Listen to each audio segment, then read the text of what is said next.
David here with Figboot on Pens, back again with another fountain pen review. Today I have a limited edition pen from Visconti, produced to celebrate the 30-year anniversary of the Italian company. And that pen is the Visconti Voyager 30.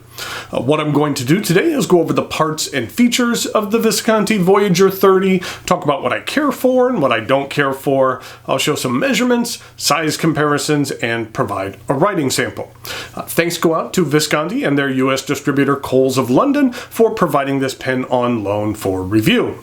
And here is the pen, the Visconti Voyager 30. The pen is made from a German manufactured ebonite. This limited edition is available in 3 different versions. This is the brown version. I've also seen this model listed as orange, as well as called brown orange. They're all the same color. There's also a red version. The red version has sterling silver trim, and this brown version is vermeil. Now, vermeil is a gold-plated sterling silver. Both of these models are available in editions of 300. Additionally, there is a green ebonite model which has solid gold trim, which is a limited edition of 30. I'll discuss cost later, but the price of the green model is significantly higher than that of the red and this brown. I really like the pattern of this ebonite. It kind of reminds me of like sand at the beach as it's pushed around by the waves. Due to the nature of this material, there will be variation in every single pen. The Voyager 30 also comes with a matching Visconti traveling ink pot. The ink pot is made from the same brown ebonite and has the same vermeil trim. I own one of these ink pots, not this one, but a standard model, and I found it to be useful. A nice glass eyedropper is included with this set as well, and you can use that eyedropper to fill up the chamber. I just returned this week from spending several days in San Diego visiting family, and I brought my ink pot with me, and it was helpful to have done so. If you'd care to see a full review of the Visconti traveling ink pot and see how to use it in more detail, I did a review of one a while back, and you can find a link to it in the notes below. It's an interesting item, and if you watch the entire review, you can see one of my worst on-camera bloopers. I'll just leave it at that. Okay, back to the pen. Coming in at 44 grams, the Voyager 30 does have a bit of heft, but it's a good weight, and what I mean by that is the pen feels very solid and well built. Let's start by taking a look at the end of the cap.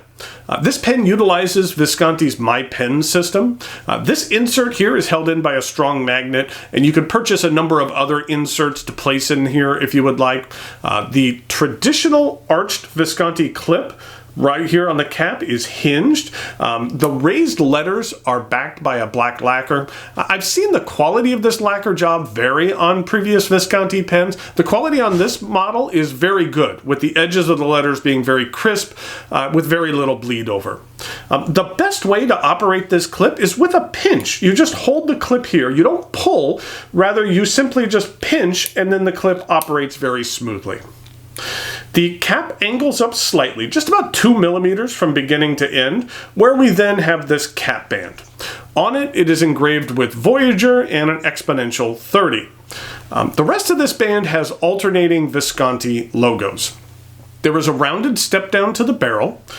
The barrel tapers down until you reach a gold band and the plunger knob, which we'll talk about more in just a minute. On the end of the barrel, we have a round insert with the limited edition number of this specific pen.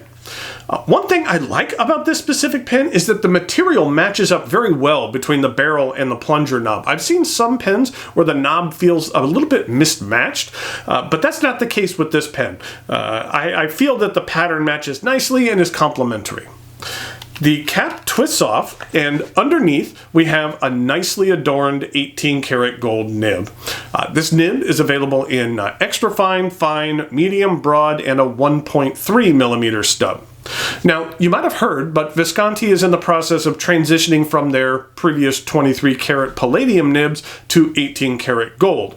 As they're going through this transition, your specific nib of choice may be gold or palladium, depending on your retailer of choice. Now, they do specify that when you're ordering, so it's not a surprise or anything like that. And here's a look at the plastic feed.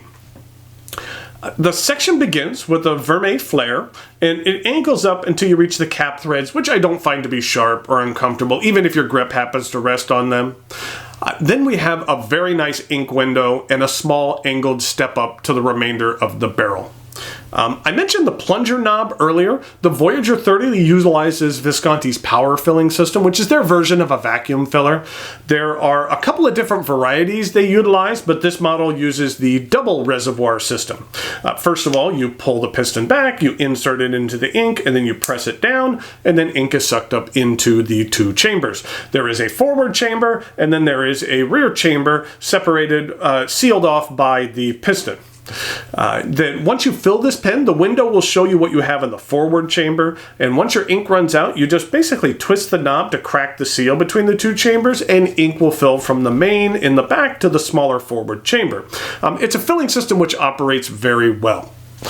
The cap does post, but it is rather hefty, so I wouldn't recommend doing so. I feel it throws off the balance of this pen a bit.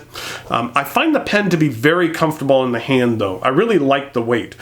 With the barrel at 27 grams, it's not light, but I care for the heft. The Visconti Voyager 30 retails for $1,600, but through authorized Visconti retailers, it is available for 20% less, which is about $1,275. The green ebonite model with solid gold trim retails for right around $7,500. For the red and brown models, I feel that price, while not inexpensive, is warranted. This is a pen that feels very solid in your hand. It feels substantive, and you'll see in the writing sample that the 18-karat gold nib performs very well as well. I feel Visconti's transition back to the gold nibs was a good decision and will ultimately lead to a better company image when it comes to performance and quality control. Thanks again go out to Visconti and their U.S. distributor Coles of London for providing this pen on loan for review. Now it's time for some measurements, size comparisons, and a writing sample.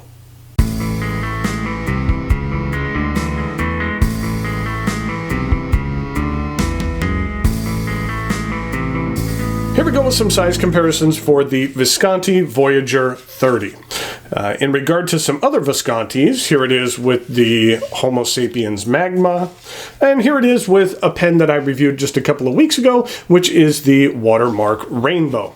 And you can see that all of those are fairly similar in size. Now, in regard to some uncapped comparisons, here it is with a Lamy All-Star. Here it is with a Mont Blanc 149. And here it is with a Pelikan M1000.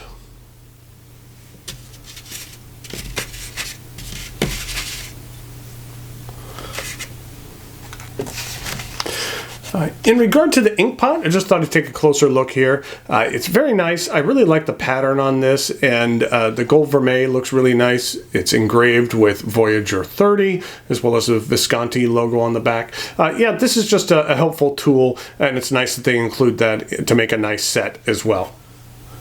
And in regard to the pen, here we have the Visconti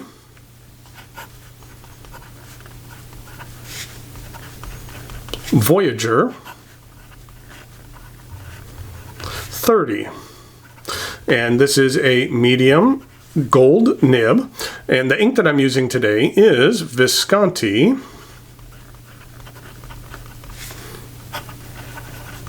Green. This is what the ink looks like. It's a nice green. It has some really nice shading and some sheen to it. It's a bit of a blue green.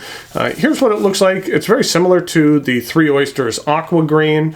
And just as a comparison, here's what it is next to the Mont Blanc Irish Green. You can see that it's much darker than the Irish Green. This is what the bottle looks like. Visconti makes some of my favorite ink bottles. One, I think they just look cool. And then also they're very utilitarian with the design where it gets narrower at the bottom, and so it makes it easy to use the ink as it gets less and less in the bottle. So here we go with the rest of the writing sample.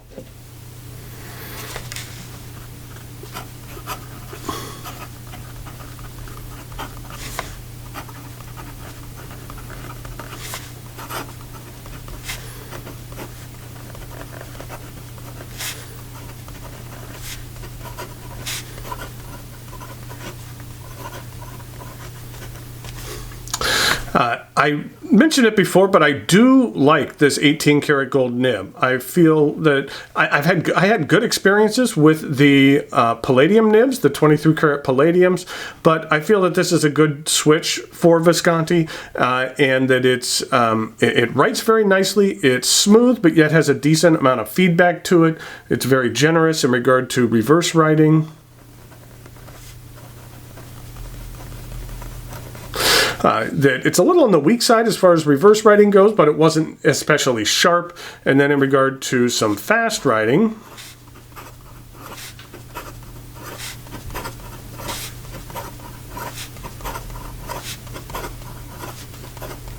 I had no issues whatsoever.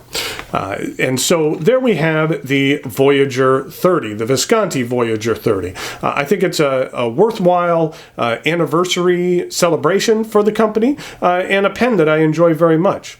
So until next time, thanks for watching, and I'll talk to you later.